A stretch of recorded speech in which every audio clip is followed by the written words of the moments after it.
Muy bien, voy a comenzar entonces con mi pequeña introducción y puedes ir moviéndolo, Oscar, y buena suerte, seguro que va excelente. Vamos allá. Bienvenidos a Jueves de Aprendizaje. Soy Dean Hell con la unidad de Aprendizaje y Desarrollo y el anfitrión de la presentación de hoy que se titula Trauma Histórico, Sanación y Empoderamiento de las Comunidades Latinas.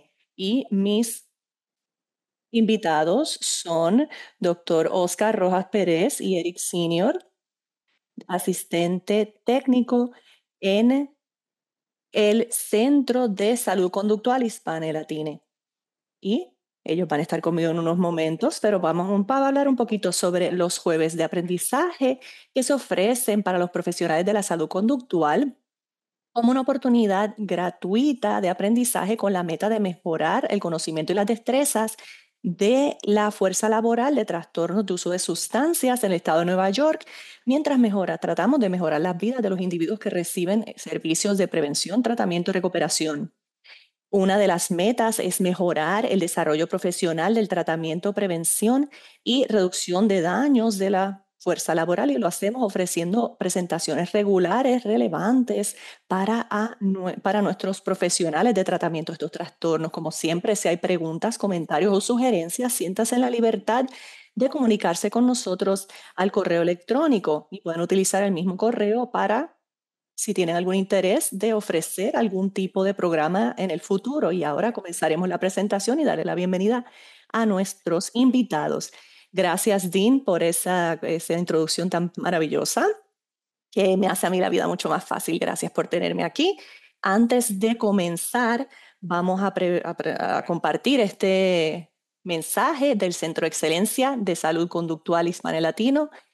Nuestro centro de excelencia reconoce las complejidades asociadas con la identificación de género y de etnia, así como el derecho de todos los individuos de autoidentificarse. El centro utiliza el término latine con la intención de facilitar una lectura fluente y su pronunciación y apoyar el lenguaje respetuoso e inclusivo. Latine es una forma neutral de la palabra latino que utiliza la letra E al final de la palabra, que es una idea que es nativa a la lengua española.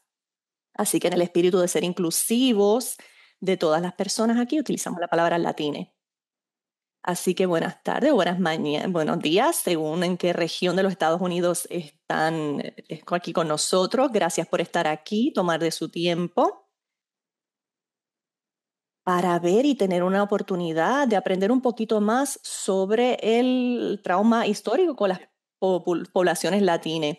Y antes de comenzar, quería expresar mi agradecimiento a la Oficina de Servicios de Adicción del Estado de Nueva York por la invitación a estar en esta comunidad y también quería reconocer al Centro de Excelencia de Salud Conductual de Hispano Latino, también los contribuyentes y coautores de este libro, quiénes somos y de dónde venimos. Y vamos a hablar de algunos ejemplos de cómo esto se relaciona con la salud mental de la comunidad latina. Y quiero asegurarme que las personas, ¿verdad?, se les reconozcan por su trabajo. Vamos a tomar algunas partes de este libro para nuestra discusión. Nuestro equipo está muy agradecido de la oportunidad de presentar, especialmente ahora que estamos en el mes de la herencia latina. En nuestra discusión del día de hoy vamos a hablar de eventos históricos importantes, de eventos en la época colonial hasta el día de hoy, en el desarrollo de las comunidades latinas y lo que podemos hacer como sanadores, proveedores, ayudantes, hacedores de política para mejorar el bienestar de las comunidades latinas. Y la meta de esta conversación es discutir brevemente cómo este recurso, aunque después le vamos a dar un enlace para poder descargarlo, cómo esto puede ayudar a los proveedores de salud mental, a los educadores clínicos, a las personas que establecen política y a investigadores a entender con más profundidad diferentes maneras de opresión, colonización y factores culturales y sociales que afectan y tienen gran influencia en la salud mental de los inmigrantes y las familias inmigrantes que viven en Estados Unidos y específicamente con raíces en México, Guatemala y Honduras, que son los tres países que componen el Triángulo Norte. Eso es un poquito del mapa de lo que vamos a hacer en el día de hoy. Dado el tiempo y para poder cubrir lo más posible y tener un tiempo para una discusión al final, la primera parte de nuestra charla o discusión del día de hoy se va a centrar en ofrecerle a las personas el contexto, los ejemplos y después vamos a pasar a más bien un diálogo entre Eric y yo sobre cuán pertinente, cómo podemos traer este material a la vida, especialmente en espacios de salud mental, para nuestras comunidades en general. Así que vamos a comenzar con un poquito de hablar de trauma histórico, qué es, dar ejemplos y ahí seguiremos. Como científica en la literatura, el trauma histórico es el resultado de una experiencia de trauma masivo donde un grupo dominante subyuga a una población que resulta en la segregación, el desplazamiento, violencia física y psicológica, destrucciones económicas y desposeimiento cultural. Por lo general es toda una comunidad a quien se ve impactada según los eventos o múltiples eventos que han realizado. No solo es un evento de una sola vez, una experiencia individual. Esto por lo general sucede durante un periodo de tiempo significativo y tiene un impacto traumático que esencialmente se pasa a través de las generaciones. Por eso es que es trauma intergeneracional. Y por este trauma continuo se provoca una respuesta traumática en la primera generación que incluye respuestas físicas, sociales y psicológicas. Así que las personas que lo experimentan primero van a tener, diríamos, a falta de un mejor término, van a tener peores síntomas, por así decirlo. Y esos síntomas se van pasando a otras generaciones. Y hablaremos de algunos ejemplos de cómo eso sucede. Esa respuesta inicial se transmite a las futuras generaciones a través de factores ambientales, factores psicosociales, los sistemas políticos socioeconómicos y discrimen legal y social. Y lo que estamos hablando es que cómo se ve este trauma histórico según se va pasando a través de una generación a otra. Algunos ejemplos que incluyen, por ejemplo, en las historias que compartimos, ¿no? En el contar historias a menudo estos cuentos o historias se utilizan como un método de sanación, pero según el mensaje que se envíe también es un método en cómo estos eventos se van transmitiendo. Así que el contar historias, lo que compartimos con las próximas generaciones y también cómo se comunica, qué se discute o qué se comparte dentro de esa experiencia. Incluso cómo vamos criando a las próximas generaciones y los mensajes que les vamos comunicando. Y hay veces que no es de manera intencionada. Así que a veces ni siquiera nos damos cuenta de los mensajes que estamos transmitiendo o cómo estos mensajes están impactando a las generaciones futuras. Hay veces que no es intencional, a veces se utiliza como una forma de educación incluso, o sea, tiene buenas intenciones y esto puede resultar, depende de cada individuo, por supuesto, esto puede tener como resultado tener el opuesto. En vez de estar informado, va a tener un efecto negativo en esa persona. Así que cuando pensamos en la comunidad latina o trabajando con las poblaciones latinas, es muy, muy, muy importante considerar el legado de 500 años de dominación y subordinación de los poderes europeos y los angloamericanos y cómo esto impacta en el desarrollo de la identidad y en la presentación de preocupaciones de uso de sustancias y salud mental. Y aquí es donde yo me voy un poco en una tangente para conectar esto, pero es que no puedo hacer suficiente hincapié en la importancia del contexto, contexto más contexto. Conocer el contexto, conocer la historia, va a ser muy crucial cuando trabajamos en cualquier asunto de salud mental o uso y abuso de sustancias con las comunidades latinas. El contexto va a ser la parte fundamental para poder entender la raíz y si vamos hasta un paso más allá, también maneras sanadoras en las que las personas ya se están sanando a sí mismas. Así que conocer el contexto, el trasfondo, tener ese fundamento va a ser clave para ayudar a las personas con su recuperación. Además, según estoy pensando en este asunto, también es importante reconocer los años de colonización y asimilación forzada, y esto va atrás hasta los españoles en Latinoamérica y los angloamericanos en los Estados Unidos. Y esto podría explicar por qué las generaciones anteriores, incluso comunidades del día de la actualidad, adoptan e incorporan los valores culturales, lenguaje, creencias y comportamientos de la cultura dominante. Y quiero mencionar que a menudo esta asimilación, esta aculturación, se ve como un proceso negativo. Y de hecho, en realidad es un mecanismo de supervivencia. Así que pensarlo o reafirmarlo de una manera, ¿verdad? Que ambas cosas pueden existir, pueden coexistir a la vez.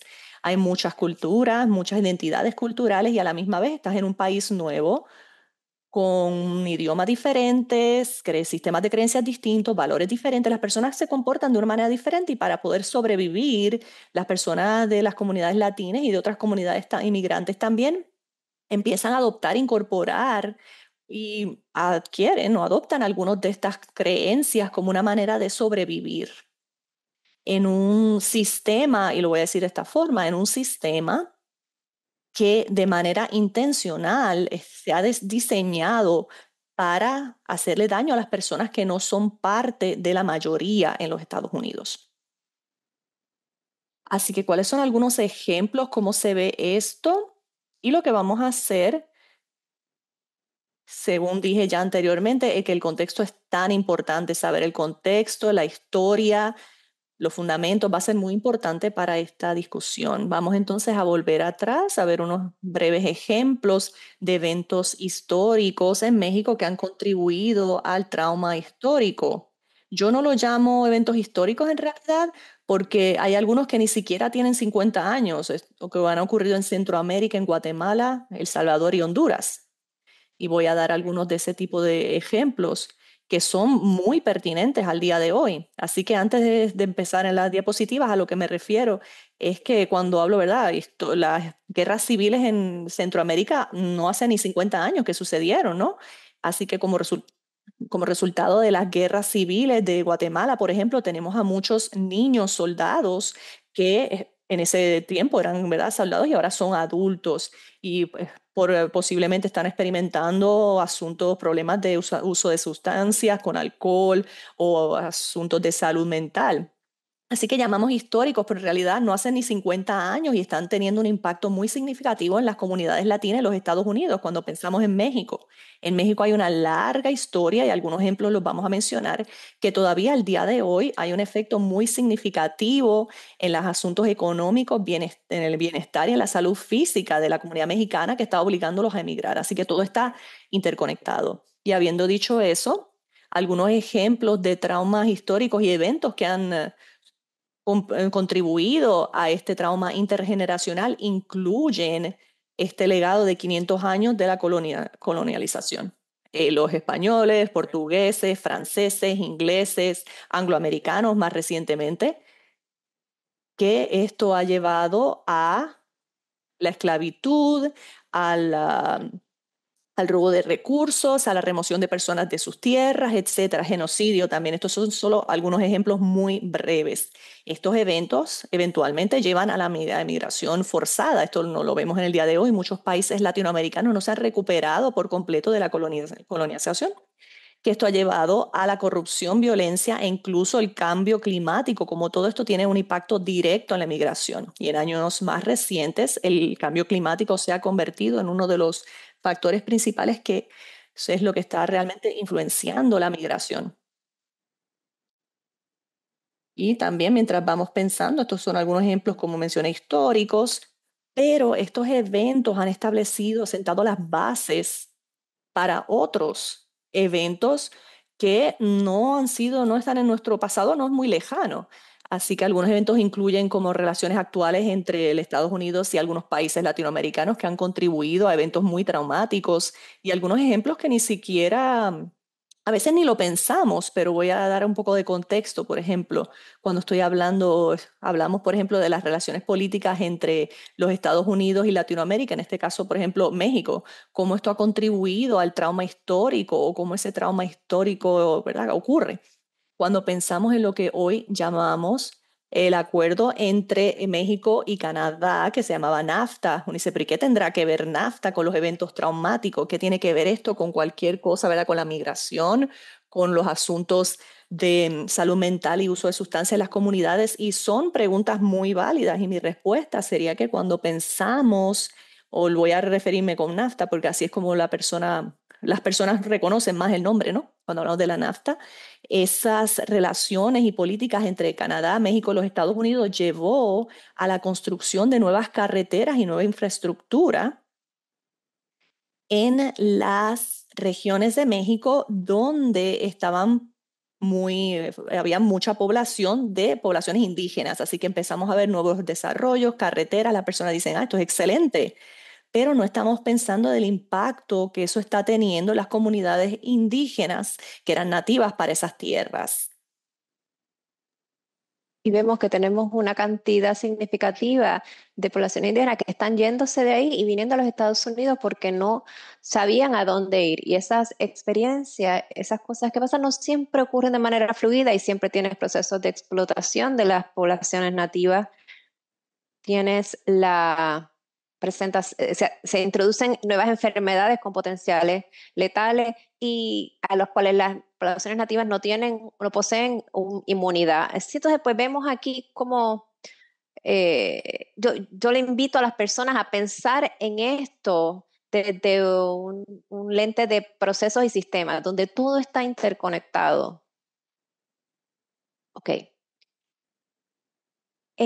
Dado que Latinoamérica es tan grande, vamos a enfocarnos más en lo que ocurre en México, en los países del Triángulo Norteño, como es El Salvador, Guatemala y Honduras. Y esto es muy relevante debido a la proximidad de estos países a los Estados Unidos y la alta cantidad de migrantes que vienen de estos países, particularmente en los últimos 10 años. Es importante notar que durante el 2009 a 2020 hubo una aceleración en el proceso de migración y migración que viene que está que estaba llegando a los Estados Unidos. Le voy a dar un par de minutos a las personas para que piensen sobre ello, para preguntarse por qué estaban las personas regresando a sus países de orígenes, que lo ponderen un poco.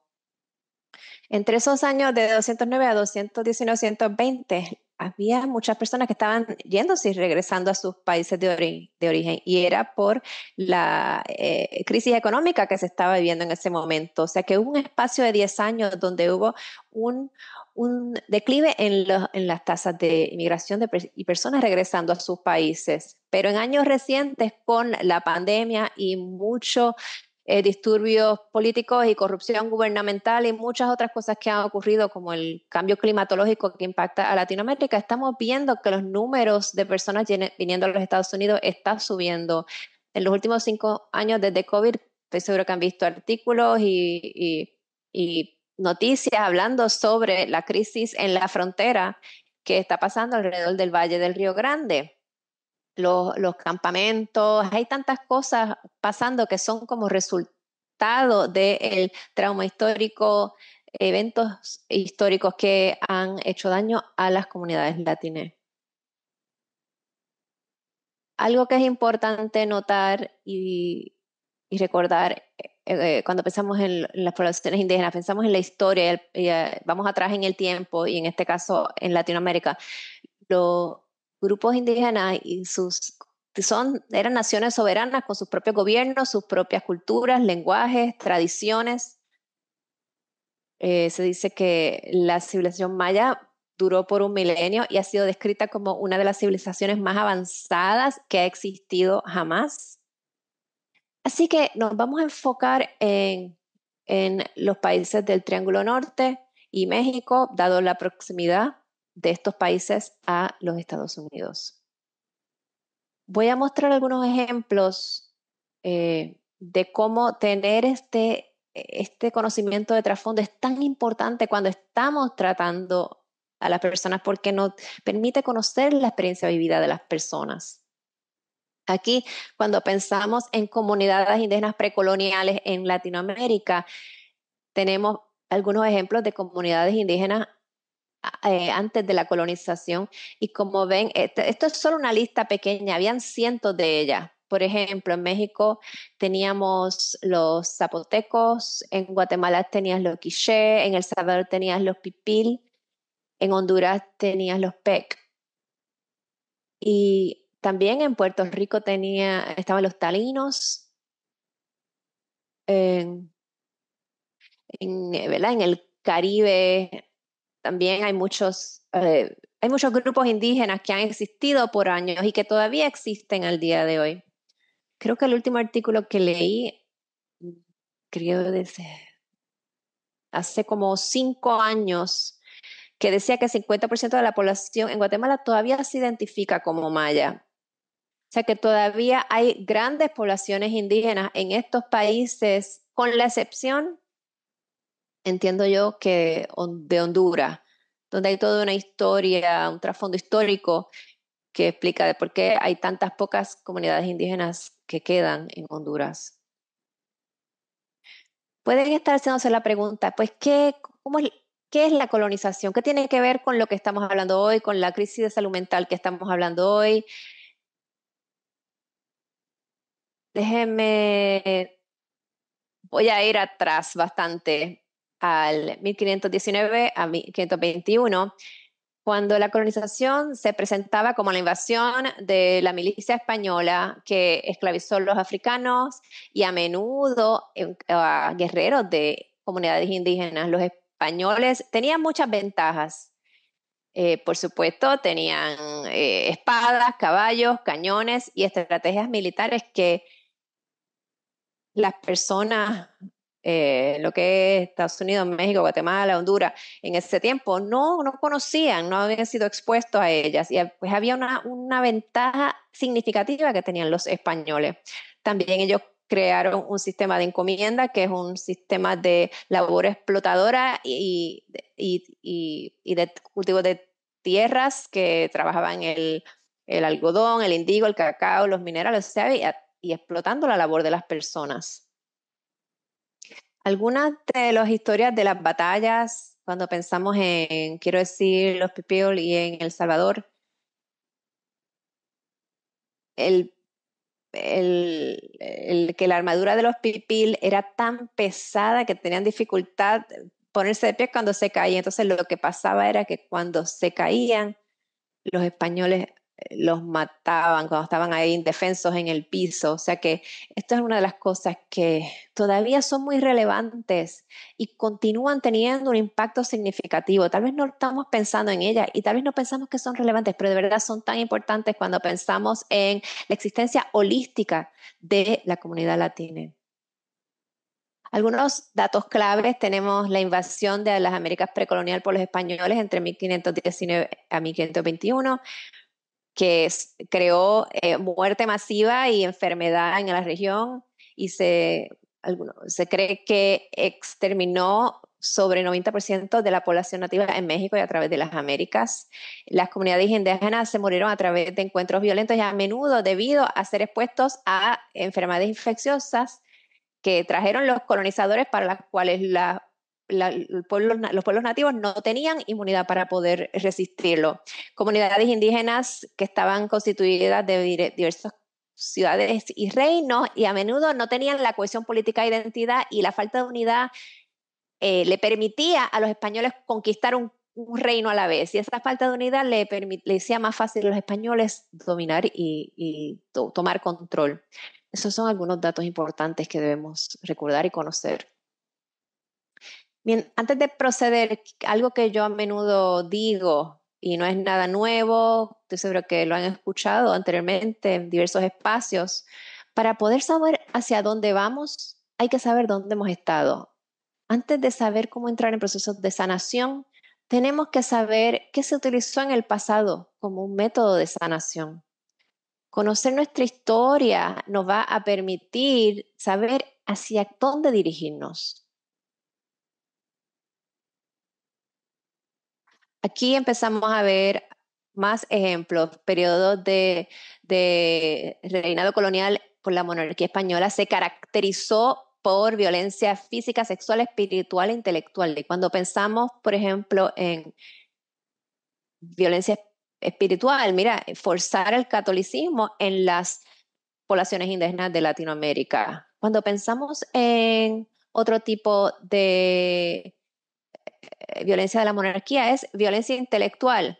Y que preguntan, ¿qué es violencia intelectual? Bueno, eso puede incluir colorismo, la jerarquía del color, las creencias y las ideas y las prácticas que dicen que el grupo dominante está imponiéndole a las poblaciones vulnerables. También tenemos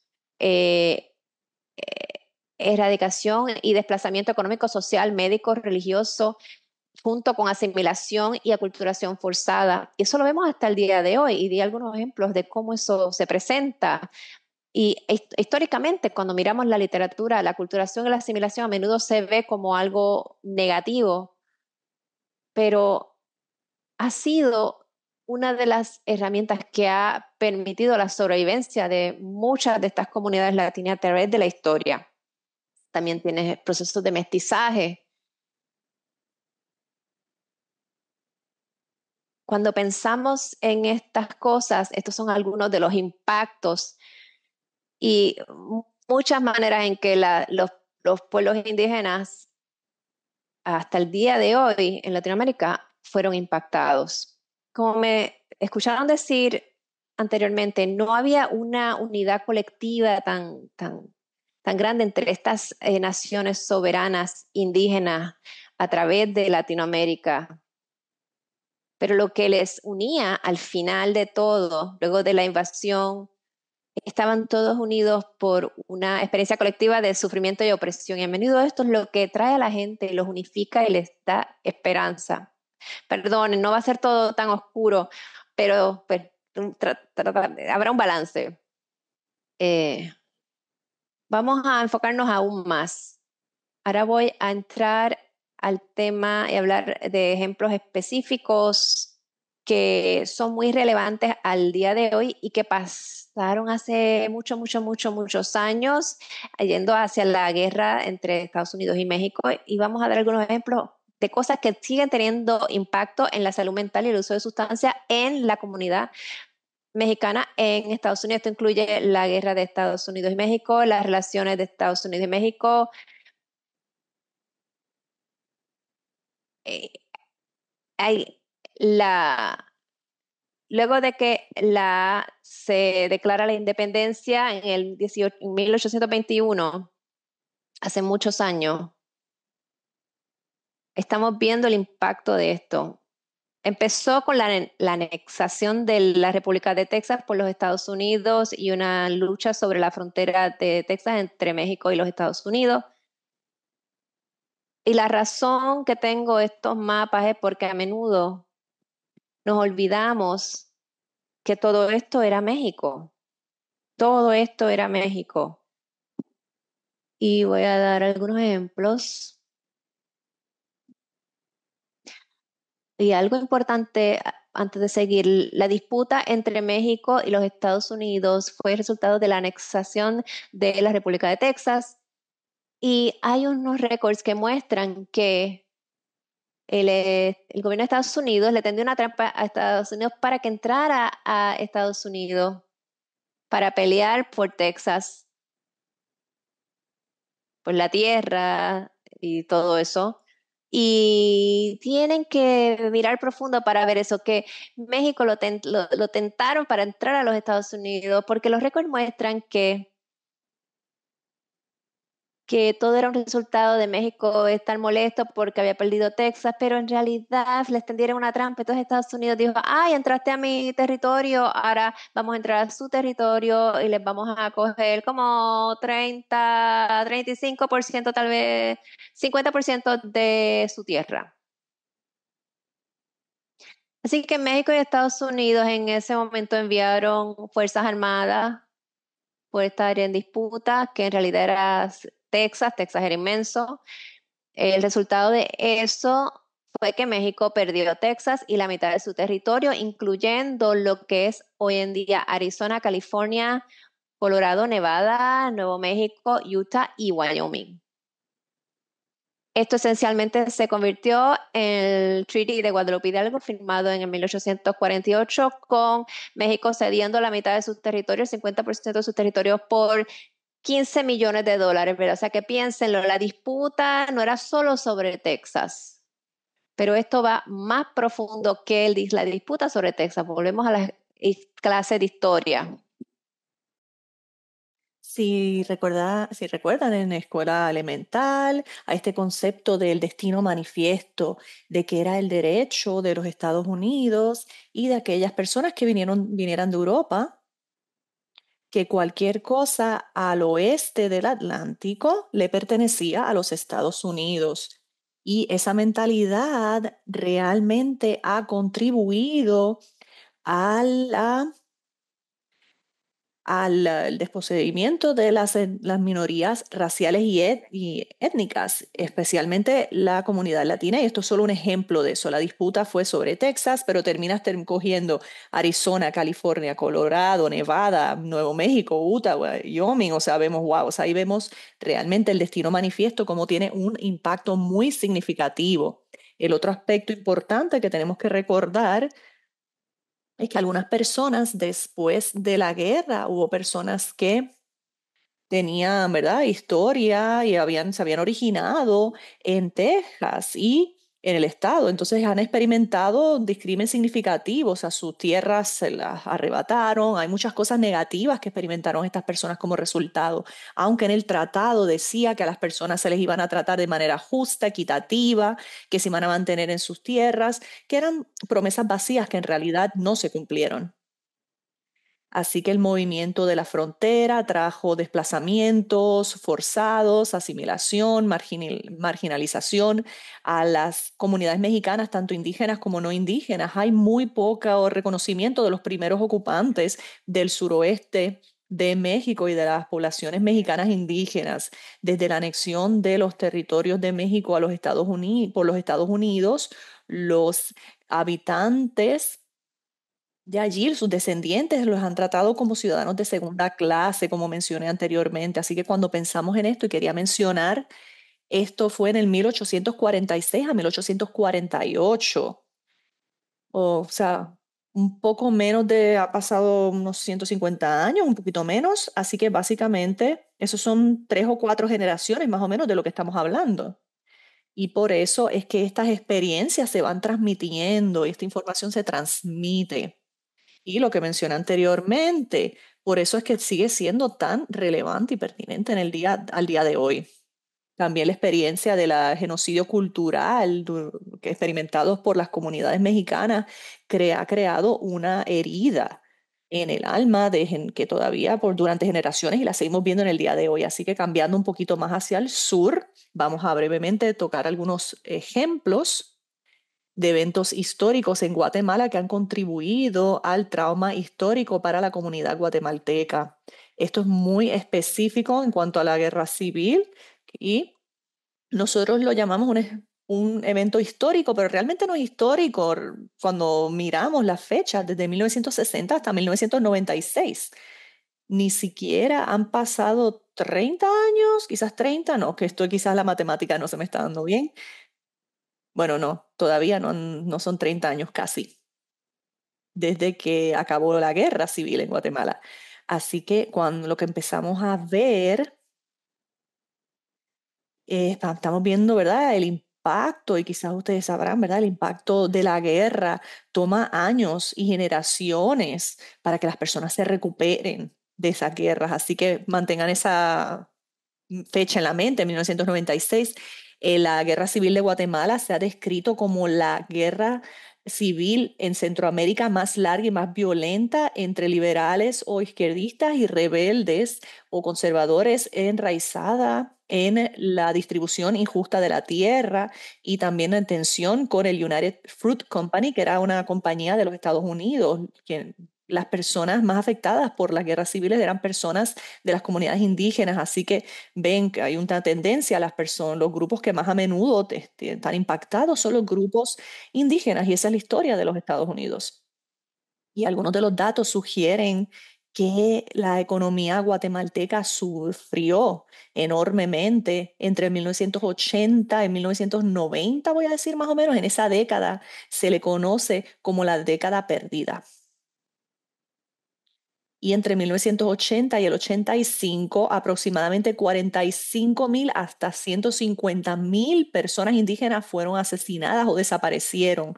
440 aldeas fueron destruidas y más de 1 millón de personas desplazadas. En el 1996, las Naciones Unidas medió un tratado de paz que llevó al final de la guerra. Pero los orígenes de esto, según nos muestra la historia y las lecturas, sugieren que la guerra civil fue desencadenada por los Estados Unidos, especialmente si, ¿verdad? Como tenemos aquí en esta diapositiva, que la tensión aumentó debido a esta United Fruit Company, la compañía de frutas unida. Y esto es un hecho muy interesante también porque tenemos a las guerras civiles en El Salvador, en Centroamérica. También tenemos en diferentes lugares, todo en Latinoamérica, hay un componente común aquí importante que a menudo no se discute, pero muchas de estas guerras fueron el resultado de que Estados Unidos estaba tratando de detener que se siguiera diseminando el comunismo, y eso es importante tenerlo también en la mente siempre, para asegurarnos, ¿verdad?, de tener toda la historia y toda la información que necesitemos.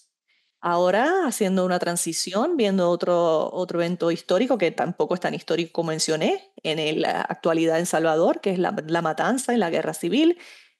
Y es muy importante saber también que El Salvador es el país más pequeño de Centroamérica, pero por el contrario es el más densamente poblado, así que eventos grandes como la guerra con los trabajadores, las ramificaciones con los trabajadores, pues impactan a casi todos los ciudadanos.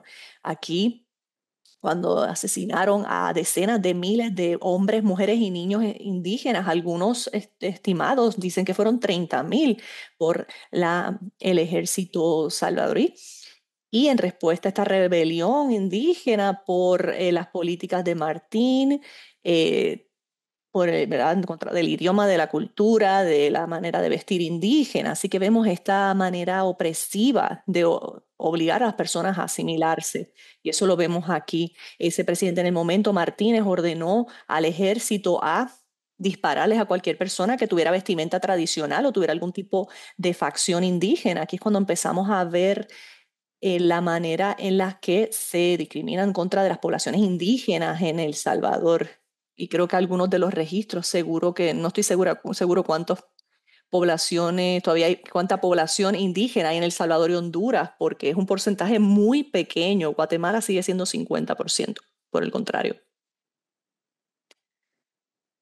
Vamos entonces siguiendo adelante. La acumulación de siglos de opresión y violaciones de derechos humanos, tensiones políticas, ha tenido un impacto negativo en El Salvador en la actualidad y en sus poblaciones civiles. Y también esto lo vemos en Guatemala. Tenemos a la marca de lo que se llaman las escuadrones de la muerte, que son, ¿verdad?, sean ejecuciones extrajudiciales, han matado, se cree que hasta 70.000 personas, y estos escuadrones de la muerte, esencialmente ves a alguien en la carretera, lo tomas, lo agarras y los asesinan. Y en este momento también hubo una masacre muy significativa de las poblaciones más vulnerables, como veíamos masacres de mujeres, de niños, de personas envejecientes, personas que estaban enfermas en los hospitales, incluyendo a los prisioneros también en las cárceles. Y esto fue de 1980 a 1992. Así que nuevamente cuando pensamos en términos generales, esto pues un poco más de 30 años que sucedió. Aquí tenemos también, ¿verdad? En eventos actuales en El Salvador, después de, ¿verdad?, pérdidas de familias, está todo ese dolor. Y estoy tratando lo que quería decir son voces inocentes.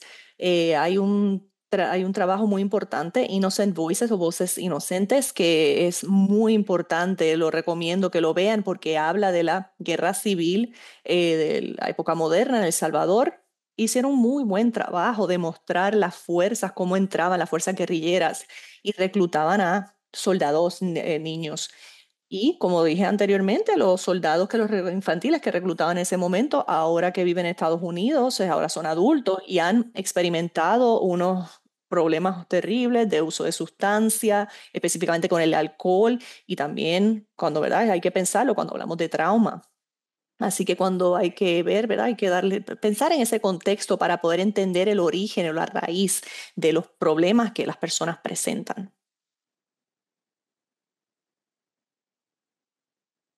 Y para entonces ahora vamos a cambiar brevemente sobre Honduras, porque quiero asegurarme de poder llegar a la otra parte muy importante de esta charla, conocer esta historia, este impacto, estos eventos, qué podemos hacer para ayudar a nuestra comunidad a sanar.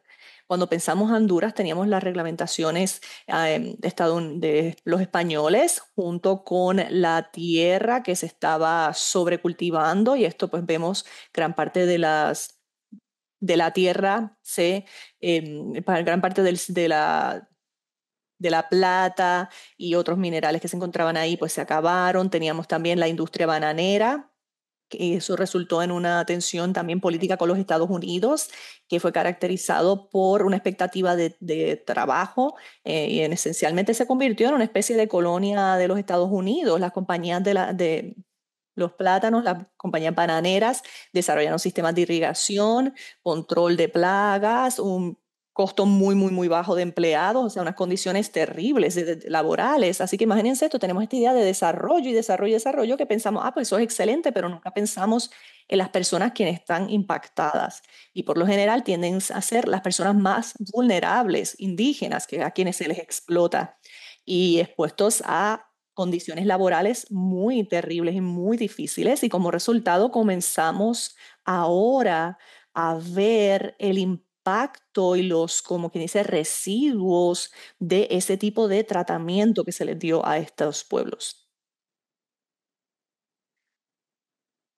Otras cosas, no quería mencionar esto específicamente porque quiero asegurarme de llegar a la conversación, pero tuvimos, ¿no? Lo que he llamado la guerra del fútbol en el 1969, que ocasionó mucha tensión entre Salvador y Honduras, y esto fue el resultado, para decirles muy brevemente, fue el resultado de que las personas de Salvador que estaban emigrando a Honduras y la comunidad hondureña no sabía qué hacer con ese influjo de personas que venían del Salvador y había mucha tensión, que eso llevó a una mini guerra que se llama la guerra del fútbol, que también, porque se dio también a través de un periodo donde había juegos o partidos de cualificación para la Copa Mundial. Y fue un periodo muy importante porque hay personas que estaban siendo, ¿verdad?, heridas y expuestas a fuerzas militares y esto ocurrió en el 1969.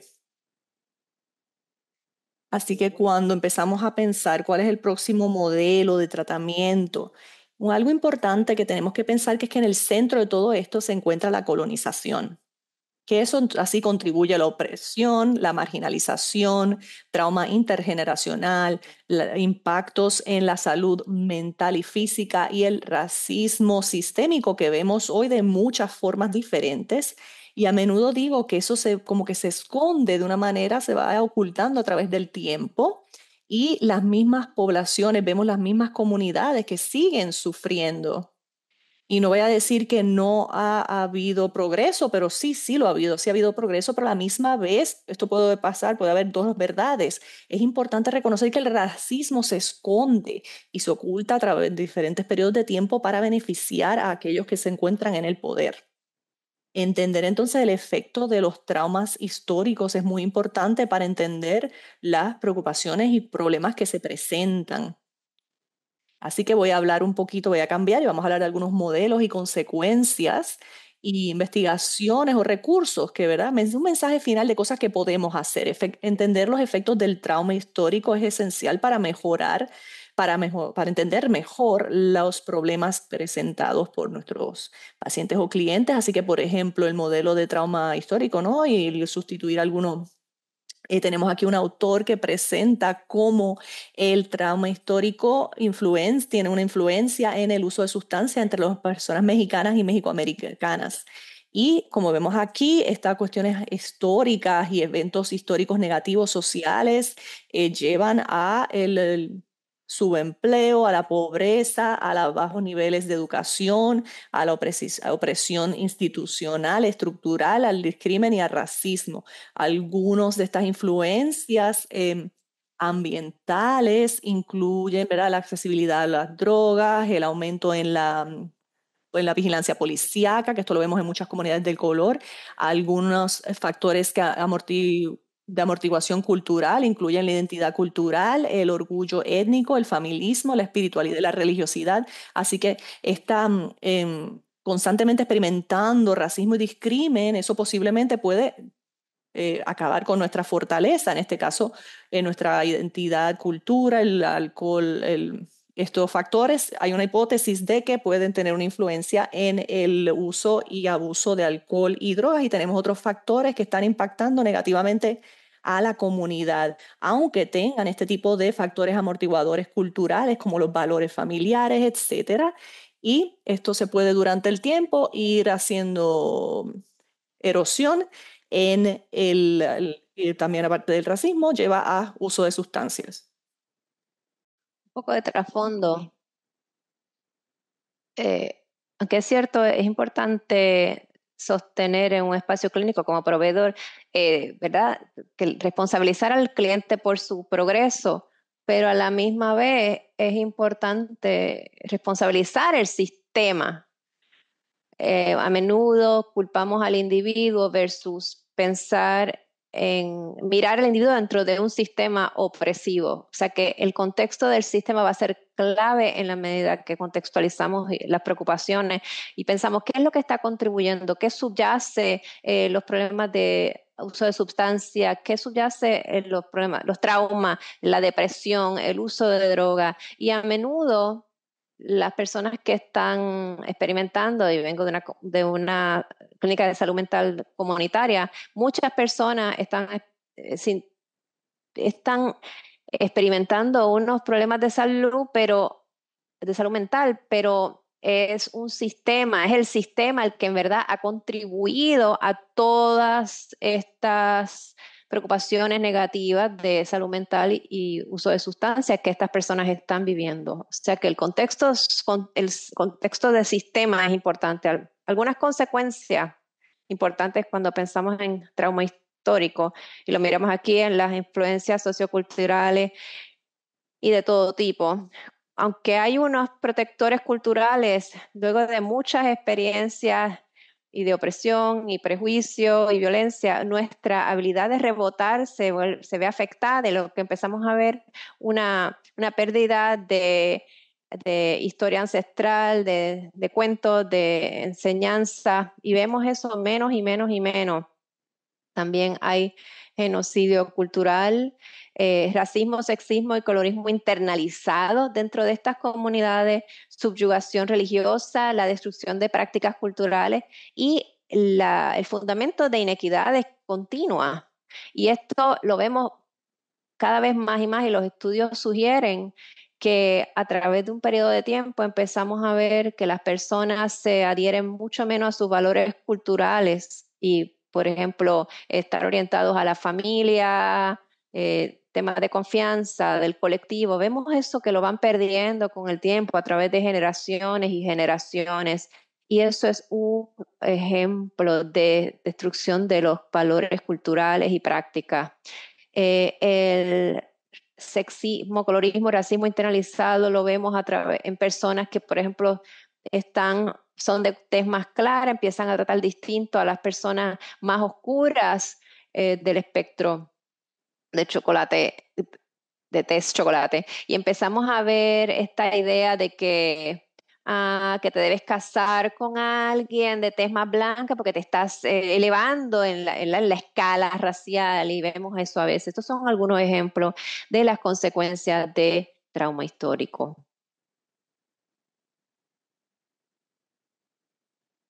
También ves la internalización del sufrimiento ancestral. Por eso yo digo, cómo y qué se comunica es muy importante, porque las personas pueden internalizarlo. Empiezas a ver también personas experimentar esta culpa de sobreviviente. Ay, yo fui el que tuve suerte, yo fui el que me salvé. ¿Por qué yo logré salirme y esos que estaban antes, o mis amigos o mi familia, no?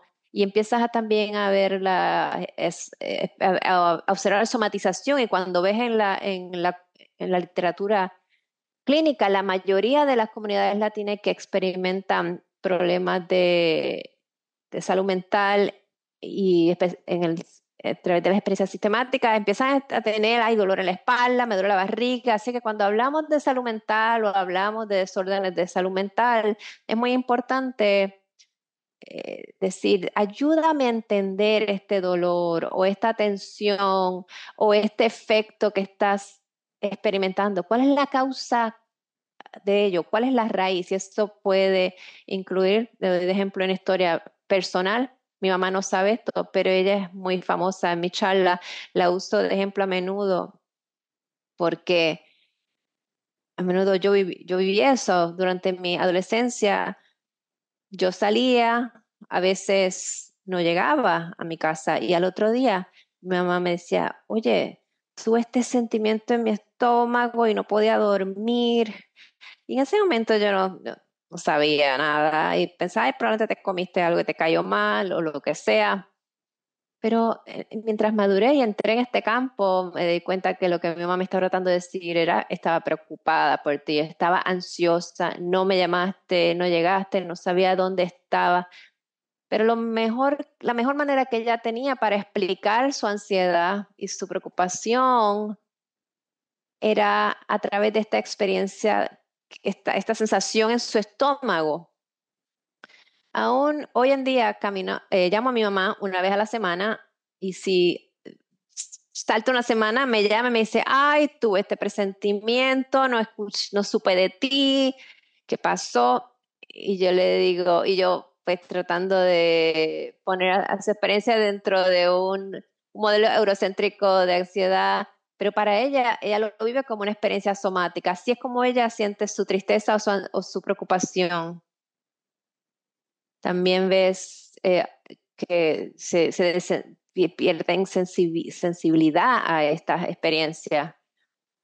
Es muy importante mientras transicionamos a otro aspecto de la charla, la señal de la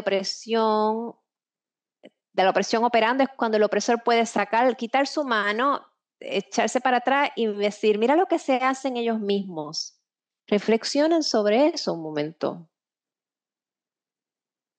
Esto para mí es bien poderoso, esta frase. Cuando has sido oprimido por tanto tiempo, por décadas y cientos de años, y empiezas a genuinamente pensar que no puedes salir de ese espacio. Esto de por sí, esta cita resuena mucho con lo que es el colorismo. Lo puedes ver como un sistema de casta. Aquí también este es el legado de la colonización, es el colorismo, ¿verdad? La jerarquía del etnotipo, mientras más blanco eres, más alto estás en la pirámide. Empiezas a ver eso aquí, ¿verdad? Tenías a los españoles, luego los criollos, los mestizos, los mulatos, los ambos, los indígenas y los africanos, en ese orden. Y eso de por sí es un legado de colonización que vemos en el colorismo y lo vemos perpetuado dentro de los grupos mismos.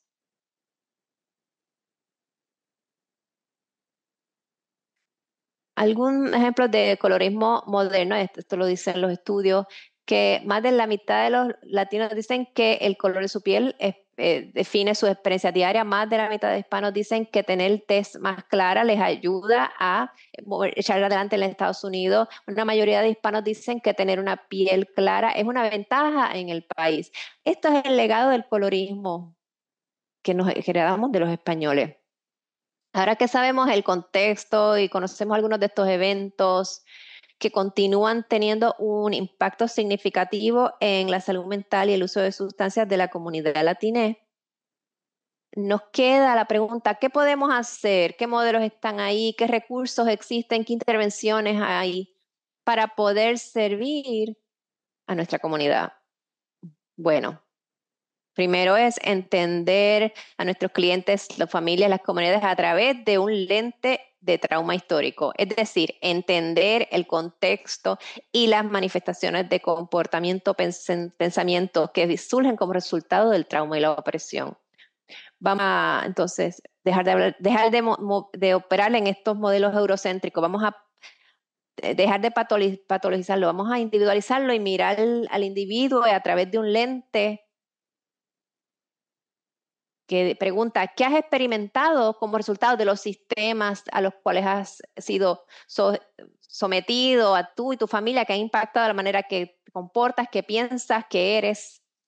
¿Qué parte viene de sobrevivencia? ¿Qué parte viene de no simplemente no poder hacer algo? Es un modelo que no patologiza, sino que nos ayuda a entender cómo nuestros clientes están impactados por ese trauma histórico e intergeneracional, haciéndonos la pregunta, ¿esto es una respuesta normal a lo que ocurrió? ¿Otra persona respondería de la misma forma? Crear un espacio seguro, físico, social, emocional y de consistencia. Algo muy importante para nuestra familia es esa consistencia, estar ahí, no solo estar ahí en las citas, sino dar seguimiento. Estaba llamando para ver cómo estabas, cómo te sientes. El otro día estaba en la marqueta y vi esto y me hizo pensar en ti. Estar presente de manera holística. Y lo que quiero decir con esto es cuando creamos un espacio seguro, no es solo el espacio físico, sino también pienso en un espacio seguro como a nivel espiritual, emocional, físico, cognitivo. Esas cuatro cosas son tan importantes y todo subrayado por consistencia. Otras cosas en ayudar a las personas a entender y sanar es ayudarles a entenderse a sí mismos. Como dije antes, di el ejemplo de mi mamá. Mi entrenamiento sugiere que si ella viene y me dice, ay, tengo este dolor en mi estómago o tengo esta apretón en mis hombros o me duele la cabeza, que a menudo mi entrenamiento me diría, eso es un aspecto físico, un síntoma físico, no más. Pero cuando pensamos en comunidades que han sido impactadas históricamente por opresión sistémica, debemos pensar en cómo ellos mismos han vivido o experimentado los síntomas. ¿Qué quiero decir con esto? Bueno, pienso en contexto, por eso es que el contexto es tan importante. Aquí en Estados Unidos hablamos de que vas a una clínica de salud mental y hablas sobre tus problemas. Haces psicoterapia, procesas, tienes un espacio seguro. Estas personas no han tenido, piensa en El Salvador, Guatemala, Honduras, México, las personas no tenían espacios seguros. A menudo ni hablaban de estas cosas. O sea que pensar en potencialmente no poder hablar se puede convertir en una experiencia somática. Y para estas personas, no comunicarles que solo está en tu cabeza, sino también decirles, qué te dice tu cuerpo? ¿Qué siente tu cuerpo? Es como el ejemplo con mi mamá. También explicarles cómo funciona el cortisol. Mientras más estrés experimentas en tu cuerpo, más tiempo le va a tomar a tu cuerpo regresar a un espacio de hemostasis. Y explicarles todo este proceso de somatización del cuerpo que tenemos que traer al espacio terapéutico. También explicarles cómo funciona el cerebro, las funciones del cerebro. La manera que se me enseñó a mí en escuela graduada es que si eres psicólogo, te entrenaste para ser psicólogo, te enfocas solo en la mente. Pero lo que mi experiencia y mis estudios y mi experiencia vivida me han mostrado, junto con el trabajo que hago, me dice que todo está conectado, que tenemos que poder comunicar cómo funciona el cerebro, el cuerpo, el espíritu, la cognición, las emociones. Eso todo puede ser tan importante mientras estamos haciendo un trabajo de psicoeducación. Es hablarle cuáles son tus flashbacks, cómo se ven, cómo te sientes, cómo sucede, y explicarles cómo limita la función ejecutiva en el cerebro. Aquí hay mucho trabajo con el cuerpo y muchos estudios que sugieren esto. Para algunas personas el CBT, es terapia de exposición, todo eso puede ser muy beneficioso, pero es importante no generalizar el tratamiento porque también hay diferencias culturales aún dentro de las diferencias étnicas. Otras maneras que podemos hacer el trabajo de sanación es trabajar la regulación del cuerpo, ejercicios de respiración. También tenemos, esta actividad de modificación de comportamiento, trabajar la vergüenza y las creencias de culpabilidad es muy retante, es una de las cosas más retantes, es una de las emociones más fuertes y ayudar a las personas a trabajar con esa culpa y o vergüenza y lo que lleva a esos sentimientos puede tomar mucho tiempo, mucha reestructuración cognitiva sucede en ese proceso y estar sintonizado. También trabajar desde un espacio de fortalezas, ¿verdad? En esos tiempos no tenían terapistas, no tenían recursos, pero sí tenían espacios de sanación, prácticas de sanación y trabajar con esa sabiduría ancestral, esa fuerza, ¿verdad? La perseverancia, la fuerza. En la cultura latina tienes esta actitud de siempre para adelante, no importa lo que pase, eso tienes estas ganas, esta persistencia que podemos accesar, operar, trabajar desde una perspectiva de la fortaleza del individuo.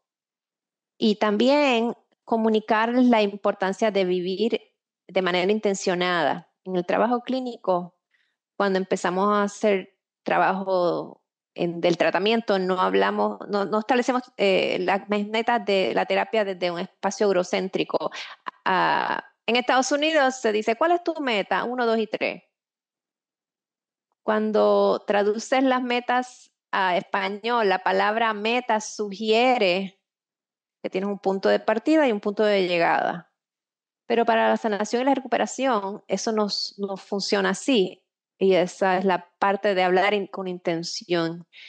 ¿Cuál es tu propósito? ¿Cuál es tu intención? Estas son unas sutilezas que son importantes identificar. No es nada drástico, no es nada del otro mundo, pero son pequeñas cosas que pueden ayudar mucho. Repasando esto, creo que dupliqué esto en la presentación, así que voy a continuar. Como mencioné anteriormente, algunos de los modelos de tratamiento de trauma intergeneracional es el trabajar con las dos generaciones a la vez, no solo el padre o el niño, es también la comunidad, quien es parte de esa comunidad. Cuando estamos trabajando desde el punto de trauma intergeneracional, estamos trabajando en realidad con muchas generaciones diferentes y tratando ese trauma y potencialmente poder trabajar a través de algunas experiencias de la niñez, de trauma infantil y claro, muchas personas están de verdad que en una posición para trabajar en ese aspecto. Nosotros tenemos que estar muy enfocados en el cliente. También tenemos la terapia de exposición narrativa, que no es como es, ¿verdad? Similar, es cuestión de cómo contar tu narrativa de una forma así, como una narración de tu vida, poner en contexto las experiencias traumáticas, te da la libertad de reflexionar en toda su vida completa, en ese evento traumático, cultiva el respeto y los derechos personales y este tipo de terapia conoce, ¿verdad? Que ya se puede utilizar en un entorno grupal, de tratamiento grupal también. Algunas otras fortalezas aquí podría ser convertirte tú ser el que rompe el ciclo y cuando hablamos, ay, suena tan fácil, ¿no? Pero es algo de que es mucho más fácil decirlo que hacerlo. Así que estamos trabajando con las personas y enseñándoles que sean conscientes de que está bien salir de ese recuadro, de esa caja, que está bien entrar en la parte de sanación, que está bien eh, retar lo que tú has visto, lo que te enseñaron, que está siendo dañino para ti, conectar con el yo, con tu persona, reconocer, enseñarle a las personas que reconozcan lo que le está diciendo su cuerpo. Sentir curiosidad sobre el origen del dolor, de dónde viene, de dónde proviene, y por supuesto se tiene que hacer de una manera muy delicada, porque es muy fácil para nosotros quedarnos en un lugar que estamos como atascados, pero si sentimos curiosidad y se hace de una manera que va a ser educativa, y por supuesto eso siempre se fomenta y se alienta, y mirar atrás a cómo nosotros sobrevivimos, a ese legado de la supervivencia y cómo sanamos a lo largo del tiempo puede ser muy beneficioso. Así que algunas recomendaciones aquí. Esto incluye mirar a las cosas desde un lente interseccional, y esto a lo que me refiero es que somos, ¿verdad? Humanos complejos, tenemos identidad de género, orientaciones sexuales, afiliaciones religiosas, diferentes estados o estatus de ciudadanía. Somos personas complejas con muchísimas identidades, así que poder trabajar con un lente interseccional va a ser muy importante y la razón por la que esto es importante también es que aunque algunos de nuestras intervenciones y tratamientos tienen muy buenas intenciones, nosotros a veces no somos conscientes de cómo la intervención puede sí funcionar muy bien para un cliente que a lo mejor se identifica como hombre, y también es importante pensar cómo esa misma intervención que está diseñada para un hombre, quizás de manera no intencional podría invalidar su orientación religiosa, por ejemplo. Así que trabajar desde un punto interseccional es muy importante porque queremos trabajar con la persona como un todo, no solo con una persona. También queremos examinar y entender las vivencias de la persona y eso va a conllevar muchos deberes y mucho trabajo de nuestra parte, ¿no? Porque va a requerir que hagamos mucha investigación de trasfondo, muchas actividades, lecturas adicionales, actividades de adiestramiento y va a tomar mucha intencionalidad. Y también volver a reconectar con la fortaleza de nuestros ancestros, de esa sabiduría ancestral, de qué maneras tu familia, amigos, comunidad participan y cómo trabajan con la sanación, cómo se dan una cosa y otra. Así que buscar las fortalezas de las personas es muy importante y se puede hacer a través de un lente de entrevistas motivacionales, hacer preguntas abiertas de nombrar y procesar el dolor y nombrar y pensar en ese sentimiento va a ser muy importante. Una vez que ya se convierte en real, pues trabajar con eso y mantener la idea de que nuestro cuerpo y mente son uno solo y el espíritu están todos conectados, así que uno informa al otro. Trabajar esto en un lente holístico va a ser extremadamente importante, así como entender darnos cuenta del opresor internacionalizado, las ideas, creencias que hemos desarrollado como resultado de estas desigualdades y del racismo estructural. Otras recomendaciones que tengo aquí incluidas son que el conocimiento de la historia no es suficiente. Sí, tenemos que, ¿verdad? Tuvimos un poco de lecciones históricas aquí, pero excelente. ¿Y ahora qué vamos a hacer con eso? Eso es el segundo paso. ¿Qué vamos a hacer con este conocimiento histórico que acabamos de recibir?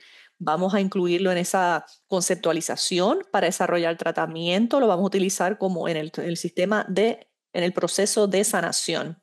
También buscar las estrategias de supervivencia históricas, un espacio para sanación mutua, el ser resultado de, en contra de decir patología. Yo a menudo digo, y muchas personas en el mundo de la recuperación dicen que la recuperación no tiene fin, así que no tiene una fecha de donde se concluye. Así que pensar en esto, quizás en vez de decir producto o resultado, debería cambiarlo a proceso porque en realidad es un proceso de toda la vida y no es en vez de decir una patología de una cosa en particular.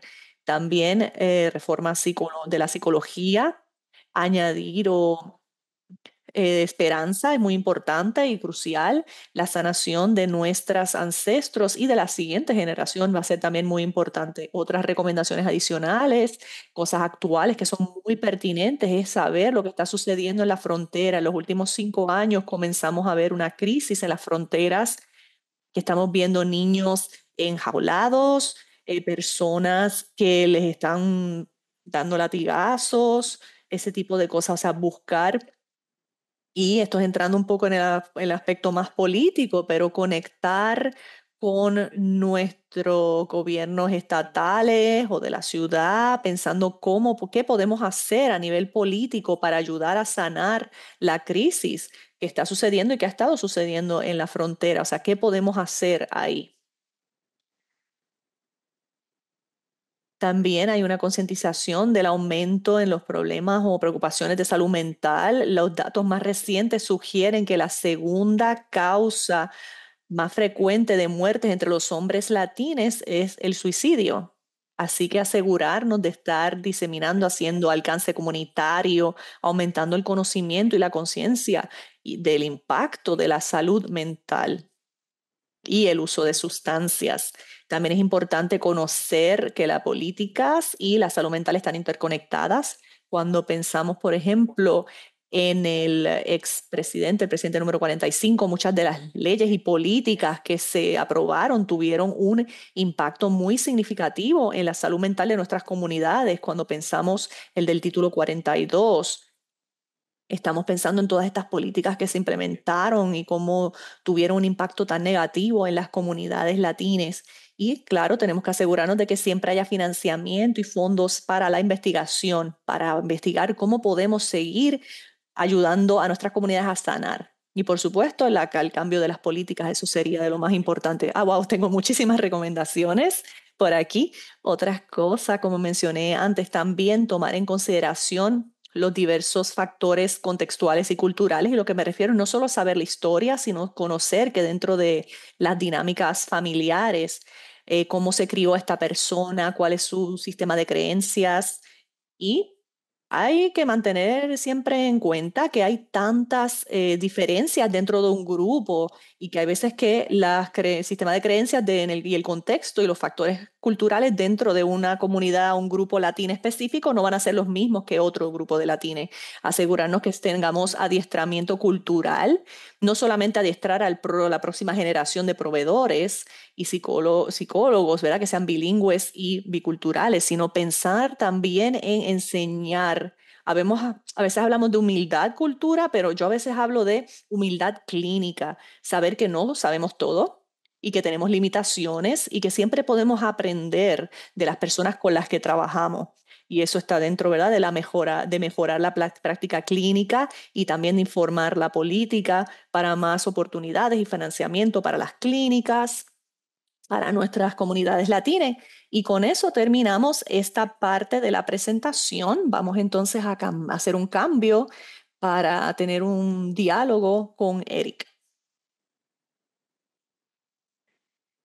Hola Oscar, muchísimas gracias por traer tanta información importante. Mi nombre es Eric Senior.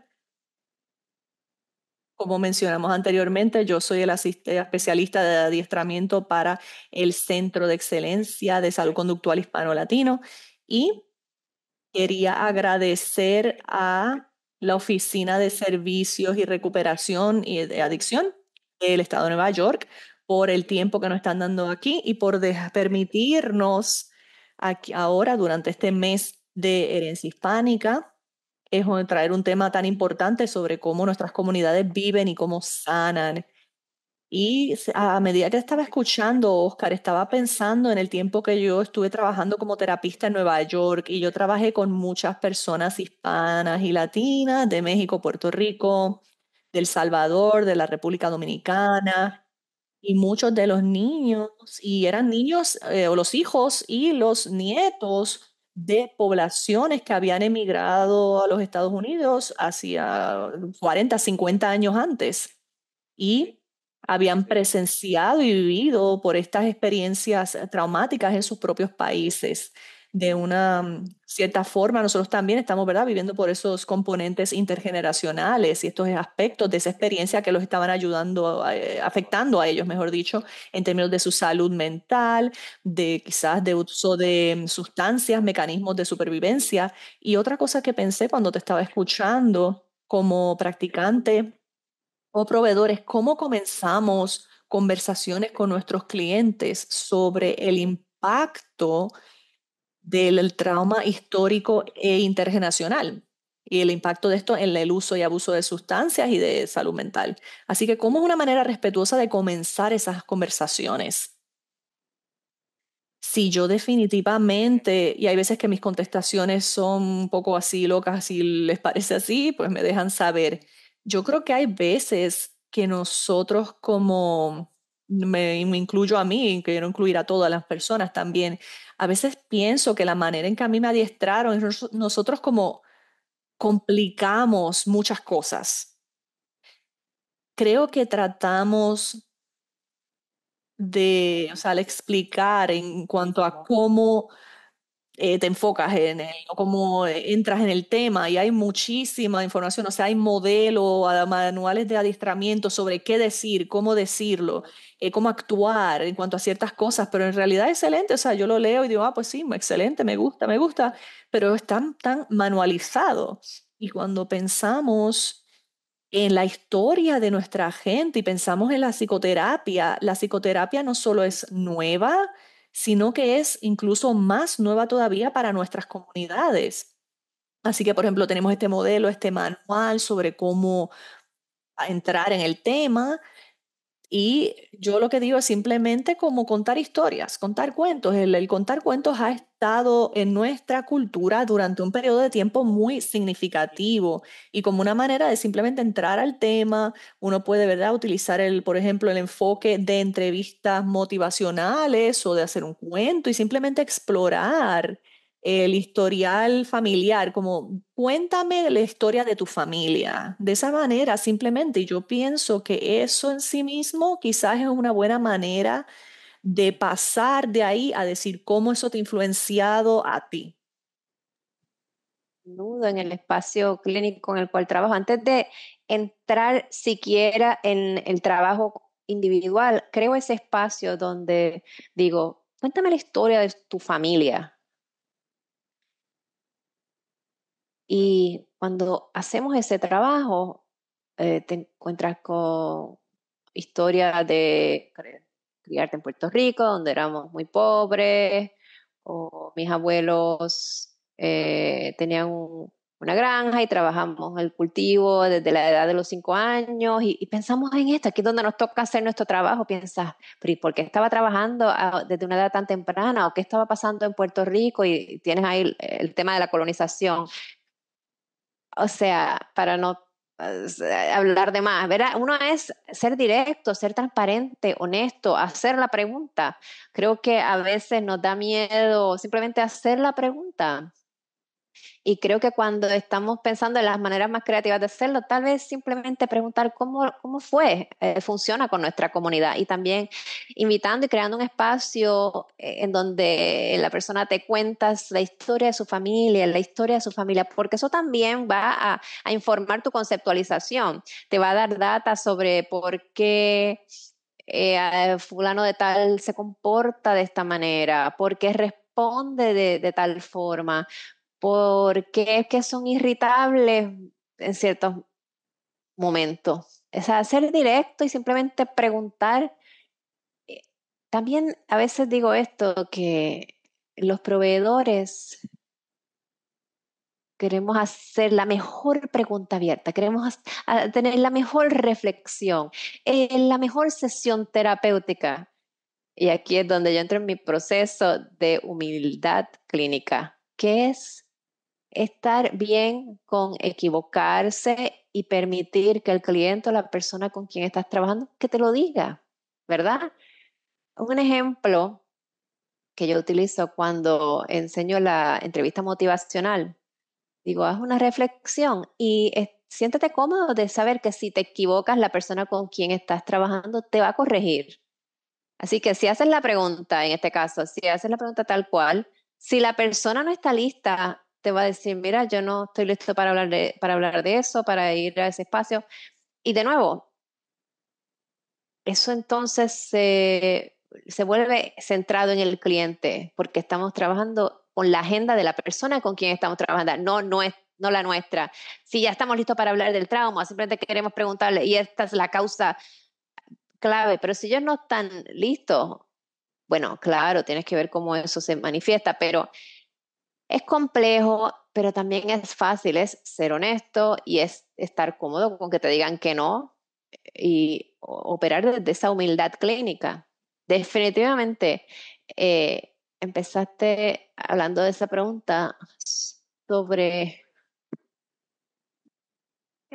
cómo uno hace la pregunta, pero hay unos aspectos cuando trabajamos con un grupo de hispanos o latines que han sido marginalizados o excluidos, donde tal vez, eh, ¿verdad? Haciendo esa pregunta no es la mejor manera de empezar a hablar de su familia, sino empezar a conocer su identidad, las distintas dimensiones de su vida, de su contexto, de sus comunidades y hacer la pregunta desde un espacio de humildad y básicamente decirle, tú eres el experto en tu sanación y en tu recuperación, quiero aprender de ti. Y creo que eso puede ser algo muy poderoso y también aprender sobre esta historia, como tú mencionaste en la parte anterior de la presentación. Esas historias pueden llegar, a lo mejor ellos no lo vivieron ellos mismos, su abuela, su mamá fue quien lo vivió y a lo mejor esas historias surgen de maneras que tienes el privilegio de escucharla de ellos en la medida que haces el trabajo que haces con ellos. O sea que eso me hace pensar sobre, pensando en recomendaciones, pensando en fortalezas y operar desde basado en lo personal, cómo podemos proveer eso e integrar la fortaleza y los recursos dentro de su proceso de tratamiento, particularmente cuando pensamos en trauma, en recuperación y en el uso de sustancias. ¿Cómo podemos aprovechar esa fortaleza y, ¿verdad? Esas protectores culturales y protecciones de identidad? Tremenda pregunta, creo. A veces pienso en ello de una manera muy simplista y después pienso, "Ay, qué cool, bla".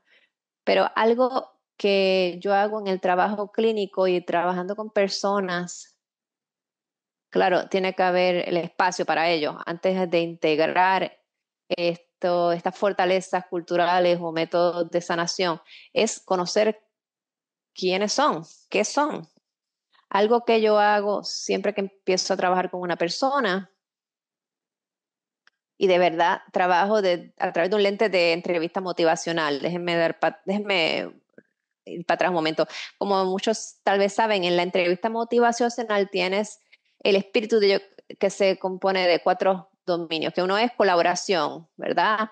Y la idea opera del hecho del entender que hay dos expertos en el cuarto, ¿verdad? Está el experto en la intervención y el otro es la persona con quien trabaja, que es un experto en su propia experiencia vivida.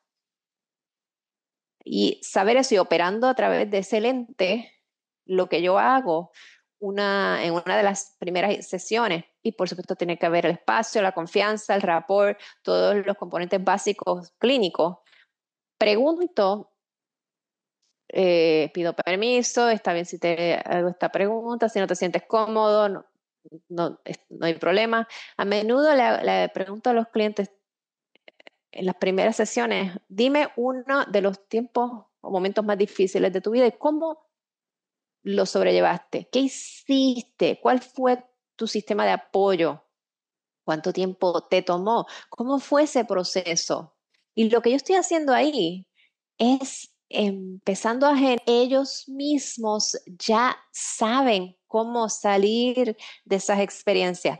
Lo que necesitan es un empujoncito, un poquito de motivación, pero no necesitan esta manera compleja o manera incongruente de sanar cuando ellos ya tienen dentro de sí mismos lo que necesitan para sanar. Y lo que nos toca a nosotros es evocar eso, empoderarles para ello. Y lo que yo digo es simplemente preguntar, mira, te invito a que reflexiones sobre una experiencia, múltiples experiencias en tu vida que han sido bien difíciles y cómo las sobrellevaste, cómo las superaste, qué hiciste y cómo fue ese proceso. Y en eso la persona te dice, bueno, yo simplemente seguí para adelante. Ok, persistencia. Y yo fui a buscar recursos aquí, fui allá, toqué en las puertas. Ok, eh,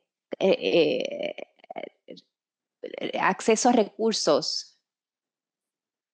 Yo busqué personas en las cuales confío. Ok, tienen apoyo de su comunidad. Entonces empiezas, a través de esas preguntas simples, empiezas a ver que la persona te va a decir todo lo que necesita y solo tienes que hacer las preguntas correctas y la manera que empiezas a integrar eso, una vez has coleccionado las maneras en que han sanado o las maneras en que ellos ya saben hacer cosas que funcionan para ellos. Y por supuesto, si hay oportunidad para nosotros aportar a sus estrategias de sanación, le puedo decir, oye, ahí te puedo sugerir algo más que puede ayudarte. Pero una vez tienes toda esa data, empiezas entonces a integrarlo a tu trabajo. Así que si un cliente se está sintiendo bien aislado, bueno, pero yo me acuerdo de que tú me contaste en un momento en tu vida estaba bien, si tenías una relación cercana con fulano tal, ¿por qué no conectas con ellos o lo llamas? O me mencionaste que estás te sientes como que las cosas te van muy mal ahora mismo y no sabes a quién pedir ayuda. Bueno, estás aquí, estás pidiendo ayuda ahora mismo, eso muestra y me dice que no te estás rindiendo, que eres ingenioso, que eres persistente. Y una buena manera es trayendo mucha afirmación a ese espacio. Oye, tienes muy buena introspección. Oye, eres bien ingenioso. Oye, eres muy, eres muy bueno cuidando. Y poco a poco lo traes. Y lo más importante de ello es que tiene que ser de manera genuina, positiva. Hay tres ingredientes: genuino, positivo, para cuando se hace una afirmación, se me olvidó, genuino, positivo, y hay otra más que es un ingrediente para una afirmación. Pero bueno, empiezas a integrar eso al espacio de sanación cuando piensas que puede ser beneficioso, que le puede servir de elemento protector. ¿Cómo traes esa identidad al espacio? Una persona está experimentando discriminación y le dice, oye, tú me mencionaste que tú eres un puertorriqueño muy orgulloso. ¿Cómo tú demuestras eso? ¿Cómo tú enseñas eso? ¿Cómo te hace sentir cuando, cómo tú comunicas verbalmente o no verbalmente que eres puertorriqueño? Y de esa manera empiezas a integrarlo en el espacio y utilizarlo en el camino hacia la recuperación. Qué bien, qué manera bonita de ponerlo, y creo que lo integraste ahí en formas que que los practicantes pueden crear un espacio humano. Mencionaste empoderar y traer al espacio, y creo que esas dos cosas traen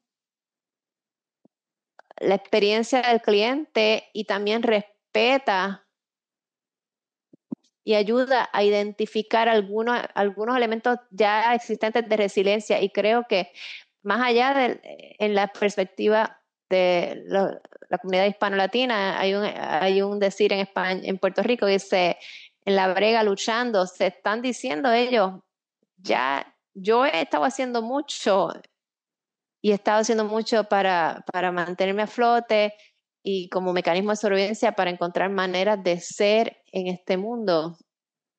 Y tengo maneras de sanar, y es como que tú como proveedor dices, tú estás ahí para recordarle, decirle, "Oye, tú has estado ahí, has hecho eso". Y yo creo que eso definitivamente eh, es algo que aporta a la recuperación.